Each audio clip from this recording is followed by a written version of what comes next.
Hello বন্ধুরা, আজকে চলে এসেছি তোমাদের কাছে সম্পূর্ণ অন্যরকম একটা ভিডিও নিয়ে।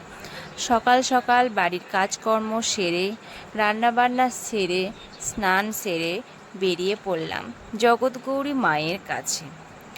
আমাদের বাড়ি থেকে টোটোয় প্রায় 1.5 ঘন্টা মতো সময় লাগে। আমার বেরোতে অনেকটাই বেলা হয়ে গিয়েছিল। পৌঁছে গেছি মন্দিরে। পৌঁছে গিয়ে দেখি মন্দিরের সামনে এতটাই ভিড় লেগে গেছে যে আমরা সামনের গেট দিয়ে না ঢুকে পিছনের গেট দিয়ে ঢুকতে হলো। প্রথমে তো ভাবতেই পারিনি যে আজকে পুজো দিতে পারবো বা মায়ের দর্শন করতে পারবো। যাই হোক, সত্যিই কপালটা ভালো ছিল, যার জন্য খুব কাছ থেকেই আমরা মায়ের পুজো দিতে পেরেছি, মায়ের দর্শন পেয়েছি। মাকে দর্শন করে মনটা সত্যিই ভরে যায়। মা জগৎগৌরী সকলের ভালো করে, সকলের মনস্কামনা মা পূর্ণ করে।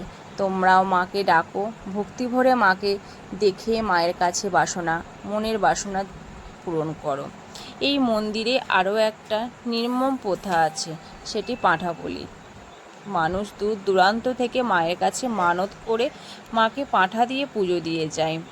এই ভিডিওটি তোমাদের কাছে পৌঁছানো মানে তোমরা অনেক ভাগ্যবান।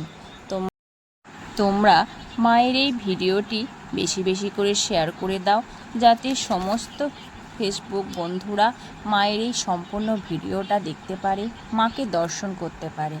যাই হোক, আজ এখানেই ভিডিওটা আমি শেষ করলাম। তাই মন থেকে জানাই জয় মা জগৎগৌরী, জয় মা জগৎগৌরী। তোমরাও সবাই মিলে মা জগৎগৌরীকে ডাকো এবং কমেন্টে লিখে দাও জয় জয় মা জগৎগৌরী।